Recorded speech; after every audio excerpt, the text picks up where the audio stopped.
राजस्थान के बीकानेर संभाग के सबसे बड़े पीबीएम हॉस्पिटल में जन आधार बिना इलाज कराना मरीजों के लिए बड़ी परेशानी बना हुआ है। अस्पताल स्टाफ जांचें करने से मना कर रहा है। यही नहीं, अस्पताल प्रशासन ने जांचों के भी मनमाने शुल्क की वसूली शुरू कर दी है। हालात यह है कि ट्रॉमा सेंटर पहुंचने वाले रोगियों से भी जांचों के लिए शुल्क वसूली की जा रही है।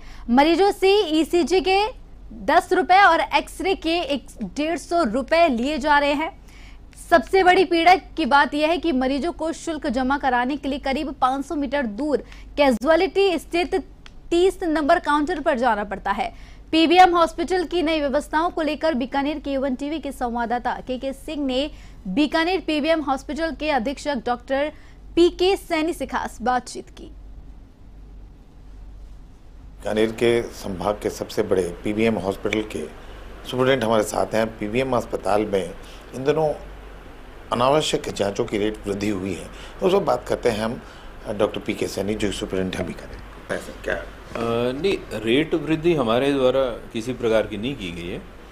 पूर्व में जो RMRS की द्वारा जो एक रेट लिस्ट 2008 की हमारे पास उपलब्ध है, सिर्फ उसी के आधार पर जो है मरीजों से चार्ज लिया जा रहा है। नई कोई हमने ना तो कोई दरों में कोई वृद्धि की है, ना उसको रिवाइज किया है। और साथ में मैं ये भी बताना चाहूँगा कि ये हम लोग जो चार्जेस ले रहे हैं वो केवल उन्हीं व्यक्तियों से ले रहे हैं जो कि राज्य सरकार की योजनाओं से लाभान्वित नहीं होने के लिए जो योग्य नहीं है। और ऐसा नहीं है कि राजस्थान के जो नागरिक उनसे इस प्रकार के हम लोग कोई चार्जेस ले रहे हैं।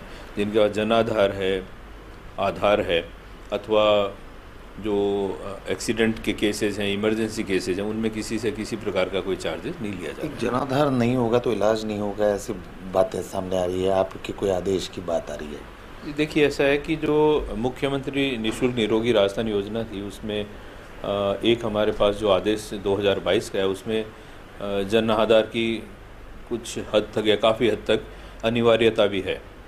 और उसकी मूल भावनाओं के अनुरूप हमने जो है इस आदेश को निकाला था कि जो भी मरीज आए वो जनाधार लेके आए। उस आदेश में भी ये लिखा हुआ कि जनाधार लिया जाए और उसके आधार पर ही ये जो हमारा IHMS जो पोर्टल है और जिसमें हमारे को मेडिसिन्स का, इन्वेस्टिगेशंस का, मरीजों के होने वाले इलाज का एक रिकॉर्ड रखा जाता है। मध्य रात्रि को इस तरह की कोई घटना के बाद में कोई आता है, उसके पास ना हो तो इसका मतलब इलाज नहीं होगा? नहीं, ये मैं आपको ये क्लियर करना चाहूँगा कि कोई भी पेशेंट जो इमरजेंसी केसेस जैसे ऐसे मेडिसिन साइड में हो या सर्जरी में हो, ट्रोमा में हो, लावारिस हो, कोई भी हो, चाहे से उसके पास किसी भी प्रकार का कोई भी ID नहीं है, तो उसका इलाज से उसको कहीं पर भी कोई ना नहीं है। संपूर्ण इलाज उसको उपलब्ध कराया जा रहा है।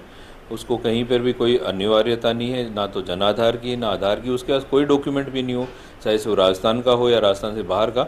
इमरजेंसी केसेस चाहे से मेडिसिन साइड में हो, चाहे सर्जरी साइड में हो, उसको इलाज के लिए कोई ना नहीं है और संपूर्ण इलाज उपलब्ध कराया जा रहा है। डॉक्टर PK सैनी, जिनका सीधे तौर पर कहना है कि पीबीएम अस्पताल में जो जांचों की दर बढ़ाने की जो बातें सामने आ रही है और जनाधार की बातें जो सामने आ रही है, उनमें ऐसा कुछ नहीं है। जो पहले की तय दरें हैं वही बढ़ाई गई है और वही रखी गई है।